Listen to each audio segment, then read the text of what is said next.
6 months after Hana's resurrection, the galaxy had become a very different place. The impossible had become ordinary. Humans who had been slaves and refugees were now feared across Corvin space. Stories spread like wildfire. Humans who could walk through walls, heal mortal wounds with a touch, or disable entire battleships just by looking at them. But the most important change was not in individual abilities. It was in how humans thought about themselves. On New Terra Prime, a space station that had once been a Corvin military outpost, Hana stood before a gathering of human leaders from across the galaxy. Her brother Genu had arrived from the Outer Rim, where he now commanded a fleet of liberated Corvin ships. Park Minji was there too. Her gray hair shot through with streaks of gold that appeared whenever she used her new abilities. "The enemy is desperate," reported Commander Kim So-ra, a former slave who had become one of their best military leaders. "Vextor has ordered the destruction of 3 more star systems. He would rather see worlds burn than admit humans are his equals." The room fell silent. Everyone knew what this meant. Billions of innocent beings, Corvins, humans, and other species, had died simply because King Vextor could not accept that his empire was failing. "He is making the same mistake his ancestors made," said Dr. Park Minji, her enhanced mind able to process tactical information faster than any computer. "He thinks destruction equals strength, but we have learned something different." She gestured to the view screen, which showed images from across human space. Former enemies working together. Corvin defectors like Talek training alongside human fighters. Refugee camps where multiple species lived in peace. "We have learned that true strength comes from cooperation," Minji continued. "Every species we save from Corvin cruelty becomes our ally. Every world we liberate chooses to join us freely. The Empire rules through fear. We lead through hope." Hana nodded, feeling the truth of those words through her connection to humans everywhere. The mental network that linked their species had grown stronger over the months. Now she could communicate instantly with any human in the galaxy, sharing knowledge and coordinating their actions. But they were not the only ones changing. Reports came in daily of other species developing strange abilities. The Altarians, peaceful traders who had been enslaved for decades, were learning to manipulate gravity. The Vegan refugees could now survive in vacuum for short periods. Even some younger Corvins were showing signs of evolution, much to their elders' horror. "The awakening is spreading," Genu reported from his position near the Outer Rim. "It is not just humans anymore. Any species that has been pushed to the edge of extinction is discovering hidden potential. Through the station's communication system, they received a priority message from the front lines." Talek's face appeared on the screen, but he looked different now. The young Corvin's yellow eyes held flecks of blue light, and when he spoke, his voice carried new authority. "The Royal Fleet is moving toward Earth," he reported. "Vextor has decided that if he cannot rule the galaxy, he will destroy humanity's birth world as his final act. Earth, the planet where humanity began its journey to the stars. It was mostly empty now, its population long since scattered to colony worlds, but it remained a powerful symbol. If Vextor destroyed Earth, he would wound human hearts even if he could no longer break human bodies." "How long do we have?" Hana asked. "The Royal Fleet will reach Earth in 72 hours, Talek replied. "They are using experimental engines that can travel faster than anything we have seen before. But there is something else you should know." He paused, and Hana could see worry in his enhanced eyes. "Vextor is not just bringing weapons. He has some kind of device that he claims can reverse evolution itself. He believes he can strip away our new abilities and turn us back into the helpless beings we used to be." The room erupted in concerned voices, but Hana raised her hand for silence. Through her mental connection to other humans, she was receiving information from across the galaxy. Engineers, scientists, and strategists were all sharing their knowledge, creating a collective intelligence greater than any individual mind. "He may be able to do it," she said after a moment. "The same ancient technology that gave us our abilities might be turned against us, but there is something he does not understand." She turned to face the assembled leaders, her golden-flecked eyes bright with determination. "Evolution is not just about individual power. It is about species learning to work together. Even if he takes away our abilities, he cannot take away what we have learned." Over the next 3 days, humanity prepared for its greatest test. Ships launched from every human world, carrying not just humans but representatives of dozens of species that had joined their cause. Corvin defectors flew alongside former slaves. Engineers who had once built weapons now worked together to create shields and healing stations. The two fleets met in the space around Earth's solar system. Vextor's Royal Armada was massive, over 1,000 warships armed with planet-killing weapons. The human fleet was smaller, but it included captured Corvin vessels, improvised civilian craft, and ships designed with new technology that blended multiple species' knowledge. On the bridge of her flagship, Hana opened her mind to every human in the fleet. Their thoughts joined together in a network of shared purpose. Through them, she could coordinate the movement of hundreds of ships as if they were parts of a single organism. "Your Majesty," she transmitted directly to King Vextor's mind, using abilities the Corvin king could not understand. "This is your last chance to surrender. End this war, and your people can live peacefully alongside ours." Vextor's reply came back filled with rage and madness. "I will die before I bow to pests. Activate the evolution nullifier." A strange device at the center of the royal fleet began to glow with sickly green light. Energy waves spread outward from it, washing over the human ships. Hana felt the power draining from her enhanced abilities. Around the fleet, other humans gasped as their new gifts began to fade. But something unexpected happened. As their individual powers weakened, their mental connection grew stronger.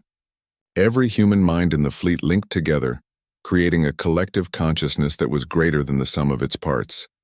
"Now I understand," Hana whispered, smiling despite the danger. This was always the final step. Through the network of linked minds, she spoke to every human in the galaxy simultaneously. "My people, we have learned the ultimate lesson. We are strongest not as individuals with special powers, but as a species united by common purpose." The battle that followed was unlike anything the galaxy had ever seen. Human ships moved in perfect coordination, anticipating each other's actions without the need for communication. Former enemies worked as smoothly as old friends. When Corvin weapons disabled human vessels, other species stepped in to provide support. Even as their enhanced abilities faded completely, the humans fought with a unity that their enemies could not match. They had learned something that no technology could take away: how to truly work together. King Vextor, watching his supposedly inferior enemies coordinate better than his own highly trained officers, finally began to understand what he was facing. This was not just another species fighting for survival. This was evolution in action, the birth of something entirely new in the galaxy. The battle ended not with the destruction of either fleet, but with something no one had expected. Corvin ships began surrendering, their crews choosing to join the human cause rather than die for an empire that valued only domination. Vextor himself was captured alive, his mind broken by the realization that everything he had believed about superiority and strength was wrong. The young guard Talek, now a leader among the Corvin defectors, took the former king into custody. Years later, Hana stood once again on the observation deck of New Terra Prime. But now it was not just a human space station. It had become the capital of a new kind of civilization, a union of species working together as equals. Through the great windows, she watched ships from dozens of worlds arriving and departing. Human vessels flew alongside Corvin cruisers, Altarian traders, and craft from species she was still learning to name. Children of different species played together in the station's gardens, growing up in a universe where cooperation was valued more than conquest. The enhanced abilities had never fully returned, but humanity had discovered something far more valuable. They had learned to see past the barriers that divided species and create unity from diversity. Her brother Genu approached, now serving as the Union's defense coordinator. His hair had grown gray over the years, but his eyes still held the determination that had helped them survive the dark times. "The last Corvin holdout colony just voted to join the Union," he reported. "That makes it unanimous. Every world in what used to be the Empire has chosen cooperation over conquest." Hana smiled, remembering a little girl named So Young, who had died clutching a toy rabbit. The children she had failed to save had not died in vain. Their sacrifice had awakened something in humanity that changed the galaxy forever. "Good," she said quietly. "Maybe now we can finally build the universe we dreamed of when we first reached for the stars." Behind them, Park Minji was teaching a mixed class of young beings from multiple species. Her lesson for the day was simple but profound. King Vextor's face went through several colors as he stared at Hana. First shock, then confusion, then a deep anger that made his yellow eyes burn like fire. The other nobles in the room backed away from both their king and the impossible human who had returned from death. "Guards!" Vextor roared. "Kill this thing. Kill it now." But no guards came running. Throughout the palace, security systems were failing one by one. Door locks opened by themselves. Weapon systems shut down without warning. The massive space station that housed the royal palace began to experience power fluctuations as Hana's presence somehow interfered with its technology. "Your machines cannot hurt me anymore," Hana said, walking calmly into the room. With each step she took, the lights overhead flickered. "I died by your torture, and death taught me something important. You are not human," one of the nobles screamed. "Humans cannot resurrect." Hana smiled, and the golden light in her eyes pulsed brighter. "You are wrong. I am more human than I have ever been. Your torture awakened something that was always inside us, waiting for the right moment." As she spoke, her mind reached out across the galaxy to touch other human consciousness. The connection was getting stronger by the minute. She could feel her brother Genu on his distant world, leading a group of refugees to safety. But now he was different too. He could sense Corvin patrol ships hours before they arrived, giving his people time to hide. She felt Park Minji in the resistance base and gasped at what she saw through her old teacher's eyes. Minji was standing in front of a broken communication system, but instead of using tools to fix it, she was repairing it with her bare hands. Electricity flowed from her fingers into the damaged circuits, healing them like living tissue.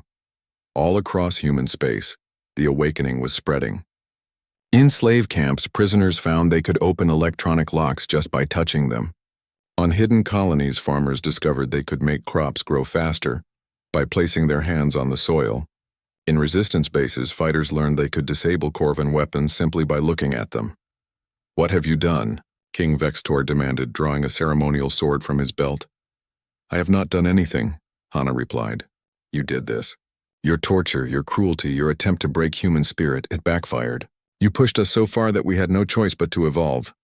She raised her hand and the king's sword began to glow red hot. He dropped it with a cry of pain as the metal burned his fingers. Around the room, other nobles found their jewelry and weapons becoming too hot to touch. "Impossible," Vextor whispered. "Humans are weak. You are pests, meant to serve stronger species." "That is what you told yourselves to justify your cruelty," Hana said. "But we were never weak. We were just sleeping." Through her mental connection to other humans, she began to understand the bigger picture. The abilities they were developing were not random. Each person was gaining powers that matched what they needed most. Engineers like herself could control technology. Fighters could enhance their strength and speed. Healers could cure diseases with their touch. But there was something else. Something that made her pause in wonder. The memories that came with her new abilities showed her ancient images, knowledge that did not belong to any human alive today. She saw a vast civilization that had existed millions of years ago, before humans had even learned to use fire. These ancient beings had faced a terrible choice. Their world was dying and they could not save themselves. But they could plant seeds for the future. They had found young species across the galaxy and hidden a gift in their genetic code: the ability to transcend normal biology when faced with extinction. "We are not the first," Hana whispered, amazed by the revelation. "Others came before us and they left us a way to survive." "What are you talking about?" Vextor snarled, but now his voice shook with fear. "Your empire," Hana said, turning her golden gaze on him. "How many species have you destroyed? How many civilizations have you wiped out because you thought they were inferior?" The king said nothing, but she could read the answer in his mind now. Hundreds of species had fallen to Corvin conquest. Thousands of worlds had been stripped of life to feed the Empire's endless hunger for resources and slaves.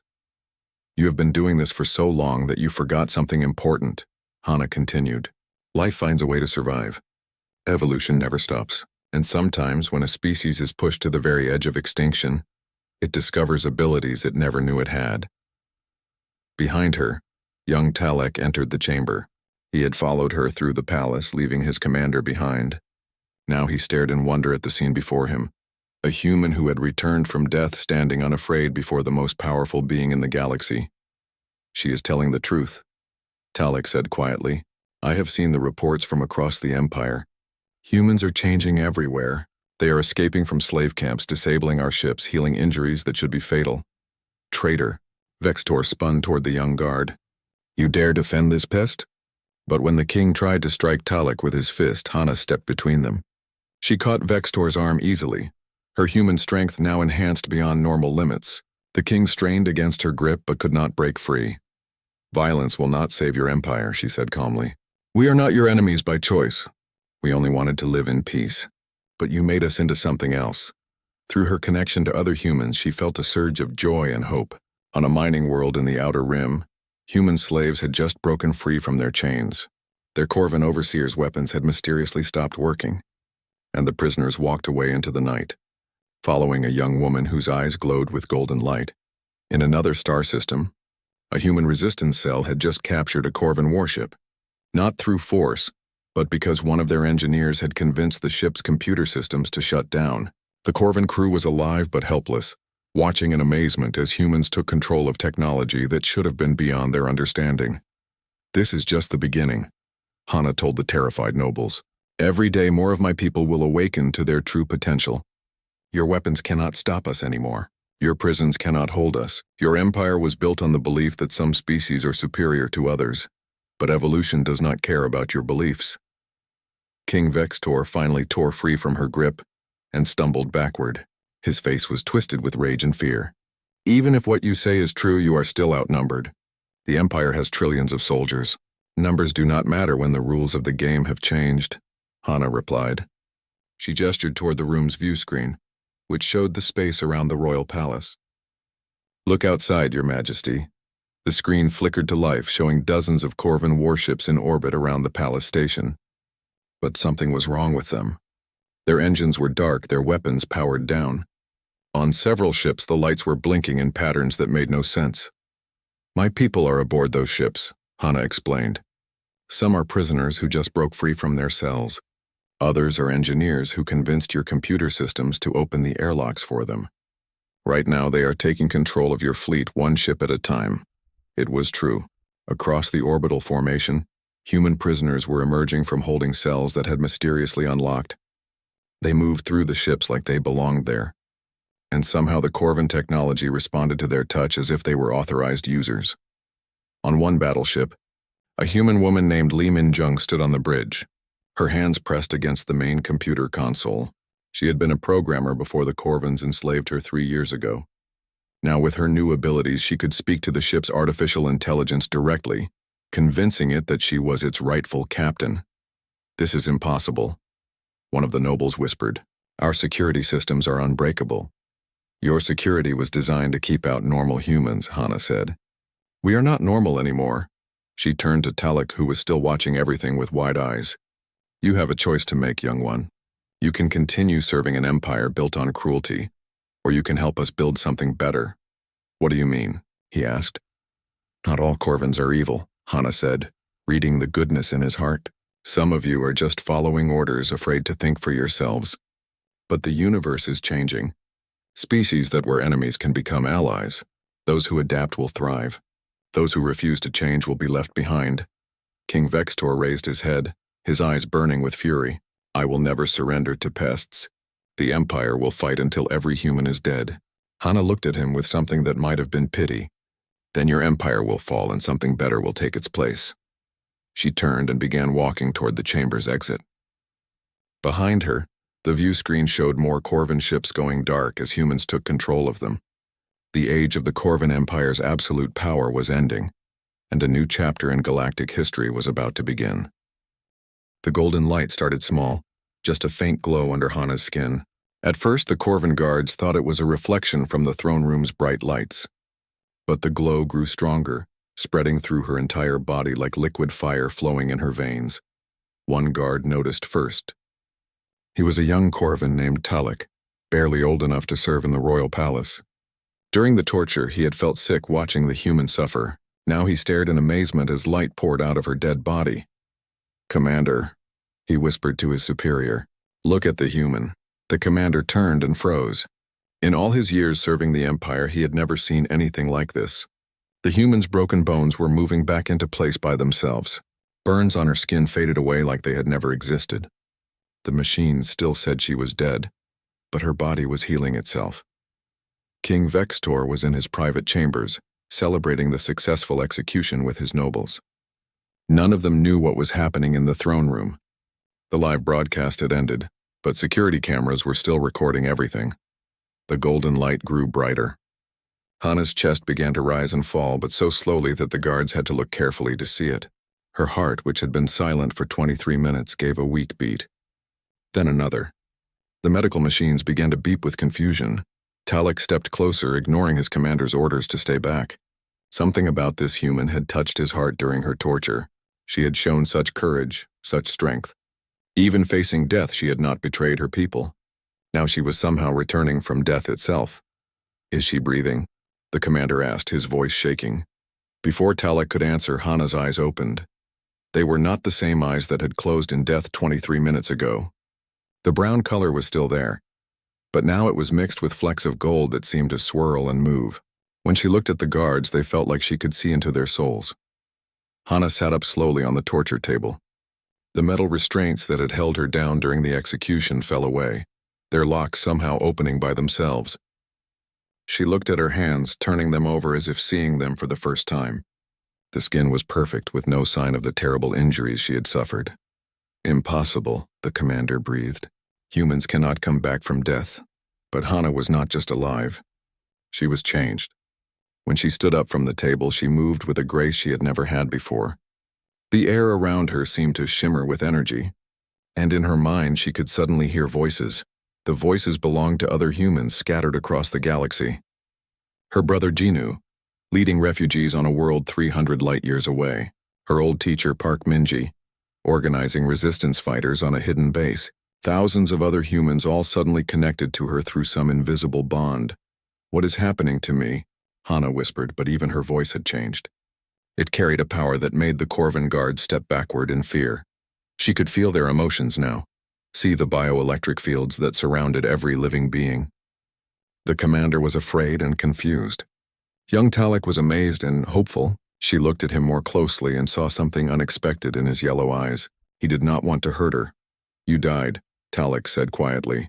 "The machines confirmed it. No brain activity, no heartbeat. You were dead for 23 minutes. Hana nodded, somehow understanding what had happened to her. The torture, the pain, the moment of death.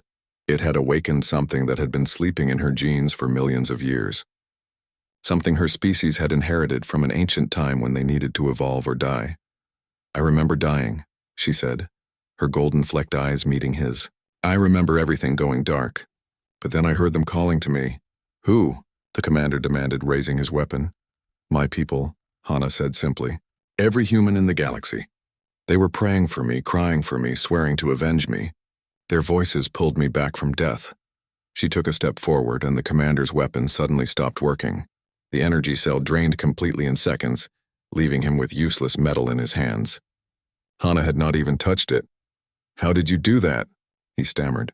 "I do not know," Hana admitted. "But I can feel the energy and everything around me. Your weapons, the ship's power systems, even the electricity in your nervous systems." The commander reached for his backup weapon, but Talek grabbed his arm. "Wait," the young guard said. "She is not trying to hurt us. This was true." Despite everything the Corvins had done to her, Hana felt no desire for revenge against these two guards. They were just soldiers following orders. Her anger was reserved for those who gave the orders. "Where is King Vextor?" she asked. "In his private chambers," Talek answered before the commander could stop him. "With the noble families celebrating your death." Hana smiled, and the gold flecks in her eyes grew brighter. "Then I should go introduce myself." She walked toward the throne room's exit, and the massive doors opened by themselves as she approached. The electronic locks, designed to keep out armies, simply shut down when she came near. Behind her, the torture machine that had killed her sparked and died, its circuits overloaded. "Stop," the commander shouted, but his voice had no power over her now. Hana paused at the doorway and looked back at them. "Young one," she said to Talek, "you do not have to serve evil masters. There is another way." "What do you mean?" he asked. "Watch what happens next," she said. "Then decide for yourself what is right." As she walked through the palace corridors, strange things happened around her. Electronic doors opened without commands. Security cameras turned to follow her movement, but their recordings showed only static. The palace's artificial intelligence began receiving error messages it could not understand. In the distant corners of the galaxy, other humans began to experience changes of their own. Her brother Genu, working late in his refugee camp, suddenly felt his sister's presence in his mind. For just a moment he could see through her eyes and feel her power. Park Minji, studying resistance plans in her hidden base, gasped as golden light flickered around her fingers. The old teacher had spent years training young rebels, but now she felt like she was the student again. On slave ships and prison colonies, in hidden settlements and resistance bases, humans across the galaxy felt something awakening in their blood. The torture and death of Lee Hanna had somehow unlocked a potential that their species had carried for ages, without knowing it existed. But Hanna herself was still learning about her new abilities. As she walked through the palace, she could hear the thoughts of every Corvan she passed. Most were afraid, sensing something dangerous even if they did not understand what it was. A few were curious, and some, like young Talek, were beginning to question everything they had been taught about humans. She reached the doors to King Vextor's private chambers. Inside, she could hear laughter and celebration. The nobles were toasting the death of the human rebel, pleased that the pest problem would soon be solved. Hanna placed her hand on the door's control panel. The electronic lock tried to resist, but her touch overloaded its circuits. The massive doors swung open with a sound like thunder. The celebration inside stopped immediately. King Vextor, who had been raising a glass of wine, dropped it to the floor. The noble stared in shock at the figure standing in the doorway. "Hello, Your Majesty," Hanna said, her voice carrying clearly through the sudden silence. "I believe we have unfinished business." The golden light in her eyes pulsed like a heartbeat, and every electronic device in the room began to flicker and spark. The age of humans as helpless victims was over. Something new had been born from their suffering, and King Vextor was about to learn just how dangerous humans could become when they stopped being afraid. 3 weeks later, Hanna stood in chains before the most evil being in the galaxy. King Vextor sat on his throne made from the bones of dead enemies. His palace was built inside a massive space station that orbited the Corvan homeworld. The throne room was huge, with walls that showed live video feeds from across the Empire. Hanna had lost weight during the journey. The Corvans gave her just enough food and water to keep her alive. Her clothes were dirty and torn, but her eyes still burned with anger when she looked at the king. Vextor was bigger than other Corvans, almost 3 meters tall. His skin was darker gray and his yellow eyes seemed to glow with their own light. Scars covered his arms and chest, trophies from battles he had won. When he smiled, his teeth looked like sharp knives. "So this is the famous human engineer," he said in perfect human language. His voice echoed through the huge room. "The pest who thinks she can protect other pests from us." Around the throne room, dozens of Corvan nobles watched and laughed. They wore expensive clothes and jewelry taken from conquered worlds. To them, this was entertainment. They had come to watch a human die. But Hanna noticed something else. Cameras were everywhere, their red lights blinking. This death would be broadcast live across the galaxy. Billions of beings would watch her suffer and die. The king wanted every human in space to see what happened to those who fought against the Empire. "I know who you are, Lee Hanna," Vextor continued. "Your shield technology saved 3 of our target colonies. Thousands of humans lived because of your work. This made me very angry." The king stood up from his throne and walked down the steps toward her. Each step made a loud sound that filled the silent room. Hanna forced herself to stand straight and meet his gaze. She would not show fear. "But you also saved children," Vextor said, stopping right in front of her. 47 human spawn were in your ship when we caught you. They are dead now, floating in space. How does that make you feel, little pest?" Hanna thought of So Young and her toy rabbit. She thought of brave Hyunwoo trying to protect the smaller ones. Her heart filled with pain and rage, but she kept her voice steady. "I feel sorry for you," she said quietly. "You are so afraid of humans that you kill children. What kind of king fears babies?" The nobles gasped.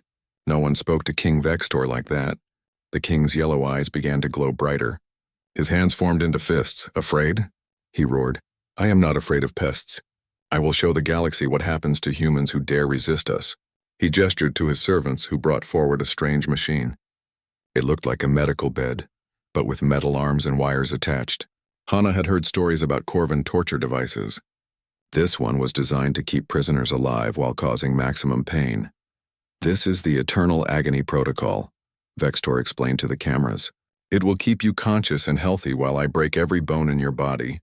Then it will heal you and I will break them again. We can do this for days, even weeks. The machine's metal arms reached for Hana, but she stepped back. Wait, she said. Give me one chance to speak. You want to beg for mercy? Vextor laughed. Or maybe offer information about human resistance bases. No, Hana said, looking directly into the nearest camera. I want to speak to every human watching this broadcast. The king was curious now.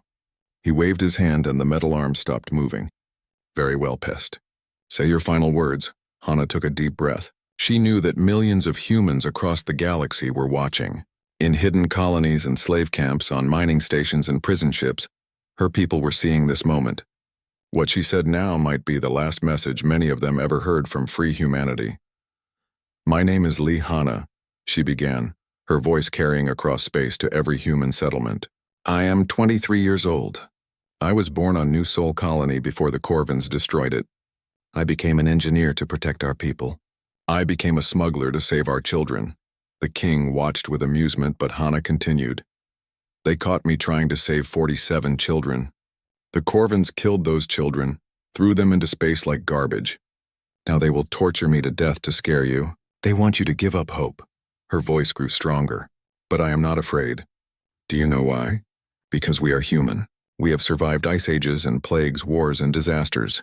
We crossed the void between stars with nothing but courage and dreams. We are survivors. Some of the Corvin nobles stopped laughing. There was something in the human's voice that made them uncomfortable. They think we are pests, Hana said, looking at each camera in turn. They think we are weak because we care about each other. They cannot understand why I would risk my life for children I never met. This is why they will never truly defeat us. King Vextor had heard enough. He activated the torture machine with an angry roar. The metal arms grabbed Hana and lifted her onto the medical bed. Restraints locked around her arms and legs. Needles pierced her skin, injecting chemicals to keep her awake and aware of every moment of pain. Let us see how brave you are now, Pest, he growled. The machine began its work. Electric current flowed through Hana's body, making every nerve scream with agony. Her muscles contracted so hard that her bones started to crack. But the machine immediately injected healing drugs to repair the damage, then started the process again. For the first hour, Hana bit her lip to keep from crying out. Blood ran down her chin, but she refused to give the king the satisfaction of hearing her scream. The cameras captured every moment, broadcasting her suffering to the galaxy. But as the torture continued, the pain became too much for any person to bear. Finally, Hana could not hold back anymore. Her screams filled the throne room and echoed across space to every human home. On distant worlds, humans wept as they watched. In slave camps, prisoners held each other and prayed. On resistance bases, fighters swore vengeance against the empire that could do such things. For 6 hours, the torture continued. The machine broke every bone in Hana's body, then healed them. It burned her skin, then made it new again. It stopped her heart, then restarted it. Through it all, King Vextor watched with pleasure, and the cameras broadcast every second. Tell me where the human resistance bases are, he demanded during a brief pause. End this pain. Just give me the locations and I will kill you quickly. Hana's voice was barely a whisper now. Her throat was raw from screaming, but she managed to speak one word. No. The king's rage exploded. He activated the machine's highest setting, sending more electricity through her body than any human had ever survived. Hana's back arched as every muscle in her body contracted at once. Her heart began to beat irregularly. You stupid pest, Vextor screamed. You would rather die than save your own species. With her last breath, Hana looked into the nearest camera. Her eyes found the lens and she spoke her final words to humanity. You can break our bodies, but you will never break our spirit. We are human. We endure. The medical scanners attached to the machine began to beep frantically. Hana's heart stopped beating. Her brain showed no activity. The torture had finally killed her. King Vextor stood over her dead body with satisfaction. He turned to address the cameras and the billions of beings watching across the galaxy. This is what happens to humans who defy the Corvin Empire, he declared. Let this be a lesson to all pests who think they can resist us. We are your masters now and forever. He ordered his servants to leave Hana's body on display in the center of the throne room.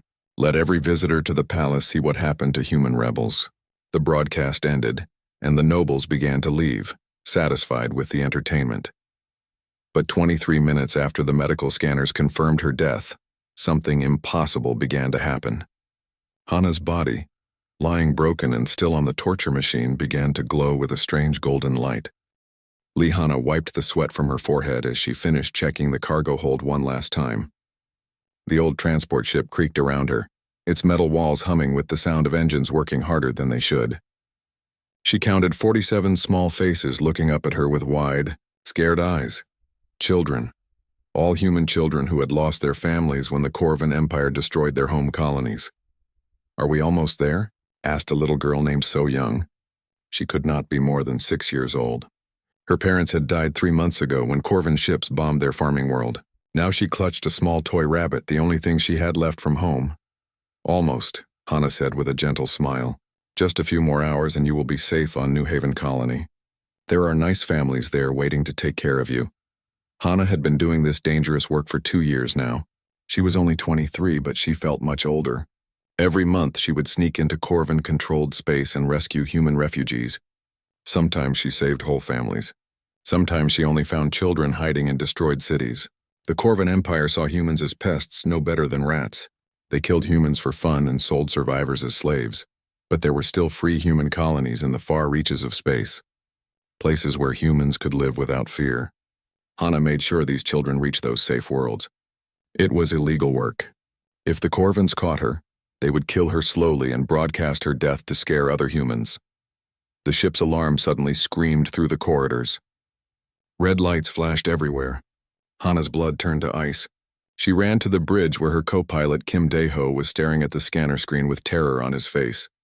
3 Corvan warships, he whispered. They came out of nowhere. "We are trapped." Hana looked at the screen. 3 massive ships surrounded her small transport. Each Corvan warship was 10 times bigger than her vessel. Their weapons could turn her ship into dust in seconds. She felt her heart pounding, but she had to stay calm for the children. "Send them our fake cargo manifest," she ordered. "Tell them we are carrying medical supplies to the mining station." "They are not asking for papers," Dae-ho said, his voice shaking. "They are demanding we prepare to be boarded." Heavy footsteps echoed through the ship as Corvan soldiers forced open the airlocks. Hana heard the children crying in the cargo hold. She wanted to run to them, to tell them everything would be okay, but she knew it was a lie. The bridge door exploded inward. 6 Corvan soldiers stormed in, their black armor making them look like metal demons. They were much taller than humans, with gray skin and yellow eyes that glowed in the dark. The leader pointed his energy rifle at Hana's chest. "Human female, you are under arrest for transportation of illegal cargo," the soldier said in broken human language. "What cargo?" Hana tried to sound confused. "We only carry medicine and food supplies." The Corvan leader made a sound like angry growling. "Do not lie to us, pest. We detected 47 human life signs in your cargo hold. You are smuggling human spawn." Hana felt her stomach drop. Their sensors had found the children. There was no way to pretend anymore. She raised her hands slowly, hoping they would not hurt Dae-ho. The soldiers dragged both humans to the cargo hold. When they opened the doors, the children screamed and tried to hide behind boxes of supplies. Little So Young was crying for her parents. An older boy named Hyunwoo tried to protect the smaller children, but he was only 12 years old. The Corvan leader walked between the terrified children like he was counting animals. His yellow eyes showed no feeling at all. To him, these children were not people. They were things. 47 human offspring, he reported into his communication device. All healthy. Good condition for slave markets. No, Hana shouted. They are just children. Let them go. The Corvan hit her with the back of his hand. The metal of his glove split her lip and sent her falling to the floor. Blood ran down her chin, but she did not cry. She would not show fear in front of the children. You will be silent, pest, the soldier growled, or we will space you right now. But then another Corvan officer entered the cargo hold. This one wore different armor with golden markings. He was clearly more important than the soldiers. When he saw Hana on the floor, he stopped walking and stared at her face for a long moment. You are Hana, he said. It was not a question. Hana said nothing. How did he know her name? The officer turned to his soldiers. This human designed the shield technology that protected 3 human colonies from our bombardment last year. She is worth more than all these spawn combined. Hana felt cold fear creep up her spine. She had hoped the Corvins did not know she was an engineer. Before she started rescuing refugees, she had worked for the human resistance, designing defensive systems for colonies. Her shield generators had saved thousands of lives by stopping Corvin attacks. "Kill the spawn," the officer ordered. "We only need the female." "Wait," Hana screamed, jumping to her feet. "Take me instead. Let the children go to the mining station. They are not worth anything to you." The officer smiled, showing sharp teeth. "The children will die anyway. But you, engineer, you will have a special death. King Vextor himself wants to meet you." Hana had heard that name in her worst nightmares. King Vextor ruled the Corvin Empire from his fortress world. He was known for his cruelty, especially toward humans. Stories said he kept human prisoners alive for months just to torture them for entertainment. The soldiers began herding the children toward the airlock. Hana knew what that meant. They would throw the children into space without protection suits. In the vacuum, they would die in seconds. "Please," Hana begged, falling to her knees. "I will do anything. I will tell you everything about human defenses. Just save the children." "You will tell us everything anyway," the officer laughed. "After King Vextor breaks your mind. But first you will watch your spawn die."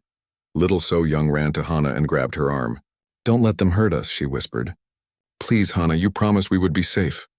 Hana pulled the child close and held her tight. She could not save them. She had failed. All these innocent children would die because of her. But then Deho, who had been quiet since the capture, suddenly moved. He grabbed an emergency axe from the wall and swung it at the nearest Corvin soldier. The blade bounced off the alien's armor, but it surprised everyone for just a moment. "Run, Hana!" he shouted. "Save yourself." The Corvins shot him immediately.